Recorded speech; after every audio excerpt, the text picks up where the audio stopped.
Hello, everyone. Today, I'd like to speak about dropping the mask, quite literally. A few weeks ago, I want to say probably 2 or 3 weeks ago, I put out a video about fear.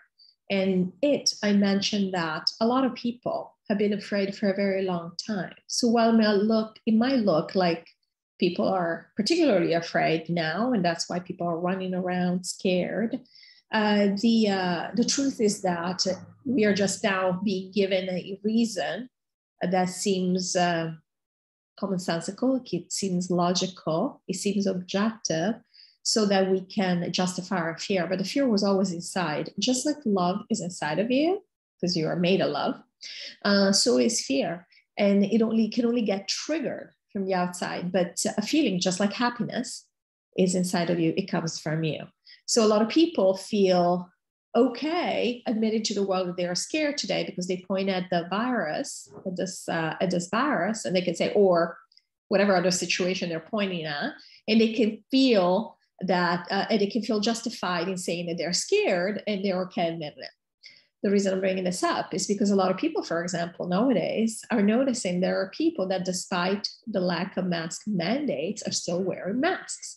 They're even wearing masks in places where it absolutely makes no logical sense, like in their car when they're by themselves, or outside when they're away from anyone. There might not be another soul for miles, who knows? And these people have photos taken of themselves where they're wearing a mask. It makes no sense, no logical sense.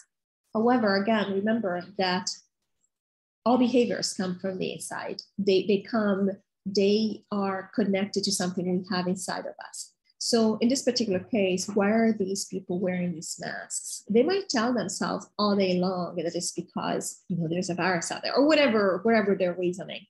But I think my cat is trying to crash this video too. That's the thing. But the fact is, they're trying to hide themselves. So it's interesting that we are living through, I don't know if you're aware of this, many of you might know that we're living through the Great Awakening. And what it really is biblical time. Biblically, in the Bible, this period is talked about as the revelation, the apocalypse. And quite literally, the apocalypse, the revelation is the dropping of the mask. So it is quite ironic that these people wear masks, and they were forced to wear masks because, of course, the talk on the street is that even the dark is playing along with the biblical prophecies, or the other prophecies from Aboriginals. So several prophecies about this time, because this is the world is changing, and these are historical times. So it seems like everybody's playing along in this movie, in this event that's happening, that's taking place.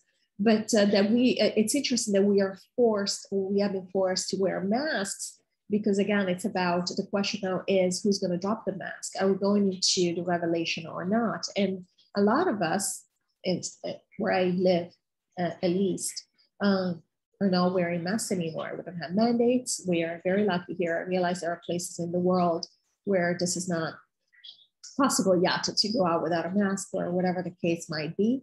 But there are people here who still choose to wear them. It's a minority, I would say, luckily. And that's very interesting. So what is it about them? Why do they want to wear this mask? Let's look at the real reasons behind why someone would want to wear a mask. They're hiding themselves. And the reason they're hiding themselves is because they don't want to be seen.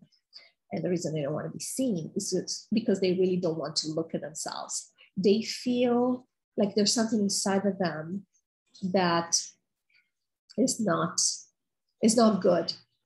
Now, this is something that's been put into our minds, been programmed into us forever since we're born. Basically, we're born sinners already. We haven't even done anything, and we're already sinners. So we have been taught that there's something wrong with us. And these people have very much embraced this concept. We all have, to some degree, we all have issues with lack of self-worth and self-love, lack of self-love, because we have all been absorbing these messages in the culture which is that we are worthless, we're bad, humanity is bad, that's why we need to be controlled. Otherwise, who knows what would happen. These are all messages, these are all lies that were injected in the culture and that we are now undoing. People are starting to realize, no, we are divine creators. We are people of the light. We bring the light. That's why we've had to be kept in cages for so long. And then we end up holding ourselves in cages and limiting ourselves, like it's happening to these people. Again, they don't have any reason to wear this. Nobody's telling them to, but they do. It's because we have never learned to accept ourselves. We think that somehow whatever we have done that makes us ashamed or guilty, because we've been told to feel guilty and ashamed for things that are really not shameful and not guilt-inducing. But we've been told to feel guilty for all kinds of reasons that make no sense when you look at them. So these people have embodied this concept, and they feel like such bad people, such dark people, they can't look at their darkness. But all of us, if we are to move forward, and we're we have to learn to accept ourselves, the light and the dark. So in connection to this, I will talk about a concept that I actually included in my new book, which is going to come out soon. It's called How to Survive a Narcissistic Government, 3 Steps to Become Sovereign so that they can never get you again. And I talk about 3 types of people. 3 types of people have come to the surface, have shown themselves, again, revelation, have shown themselves to us in the last 1.5 years. The first group is the group of people who are vested in the system. There's a spectrum here. There are people who have benefited from the system. They've done so well. They've made money. They've never run into any walls. They've never had any big issues in their lives. And therefore, they have spent so much on the system. For example, doctors who have spent so much, like even financially, and invested so much of their time and effort in the system, they don't want to see it collapse. There's a codependency there. If you think in terms, again, of the government being narcissistic, it's just like in any situation with narcissistic abuse, we have a codependency with the narcissist because we need each other. Then there is another end to the spectrum of these people that have done well in the system. There are the people, like the ones I was referring to, who do wear the mask, but these are also people who are so afraid of themselves, of their own darkness, and of everybody else's darkness, that they act as unofficial law enforcers. Even though they don't have direct authority to pass these controlling rules, they would do it all day long if they could, but because they don't, they basically enforce them on other people. So these are the people that were calling the police if you weren't wearing a mask, because they're okay with this. And the reason they're okay with this is because they feel out of control. And they feel that if there is no control out there, if they're not being told what to do, they can't handle it. Everything is going to fall apart. This is, again, it's a very common symptom of narcissistic abuse, that you've been gaslighted so much. You've been told that basically you cannot trust your own instinct, your own thought process, your own opinions. You have to rely on the narcissist to tell you what to do.